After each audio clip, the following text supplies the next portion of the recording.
रहने को सदा दहर में आता नहीं कोई, तुम जैसे गए ऐसे भी जाता नहीं कोई।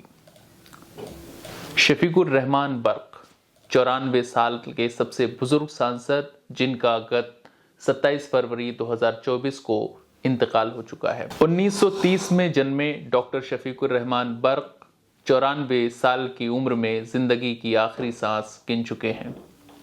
डॉक्टर शफीकुर रहमान बर्क संभल से सांसद थे और 2024 के लोकसभा इलेक्शन में समाजवादी पार्टी ने उन्हें संभल से फिर से लोकसभा उम्मीदवार के तौर पर टिकट दिया था। शफीकुर रहमान बर्क एक ऐसा नाम है जो हिंदुस्तानी सियासत में ईमानदारी की एक मिसाल है।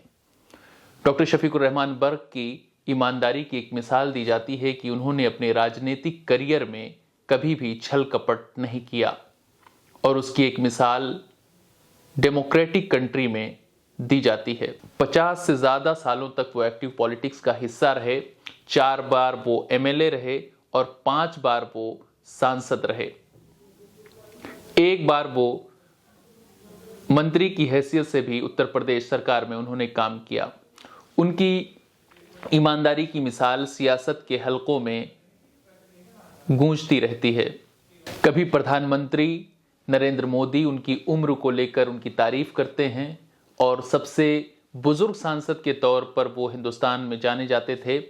इसके अलावा अमिताभ बच्चन ने अपने शो, जिसे कौन बनेगा करोड़पति कहते हैं, उसमें भी शफीकुर रहमान बर्क के उम्र के हवाले से सवाल पूछे हैं। शफीकुर रहमान बर्क अपने तीखे बयानों की वजह से भी मीडिया में सुर्खियों में रहते थे। वंदे मातरम का विरोध उन्होंने किया था और कहा था कि ये इस्लाम मुखालिफ है, जिसकी वजह से वो नेशनल और इंटरनेशनल मीडिया में सुर्खियों में आए।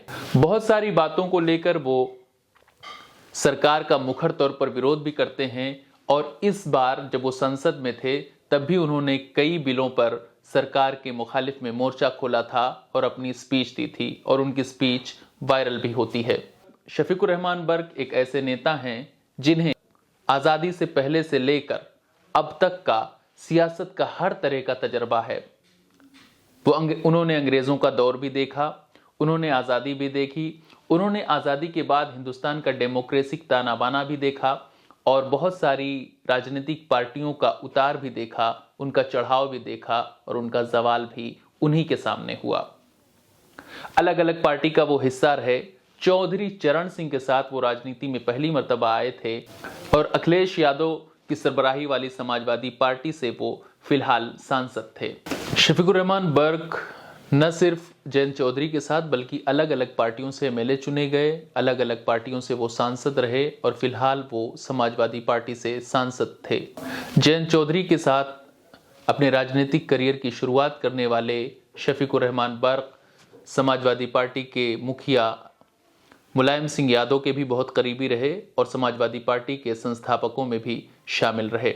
मुस्लिम राजनीति के तौर पर एक बड़ा मुस्लिम चेहरा वो माने जाते रहे हैं हिंदुस्तान की सियासत में और बहुत सारे लोग उनके फॉलोअर भी हैं और उनके बयानों को लेकर उन्हें पसंद भी करते हैं और उनकी ईमानदाराना सियासत को लोग पसंद भी करते हैं और उसकी एक मिसाल भी हिंदुस्तानी डेमोक्रेसी में दी जाती है। फिलहाल इस खबर में इतना ही। देखते रहें हिंद वॉइस।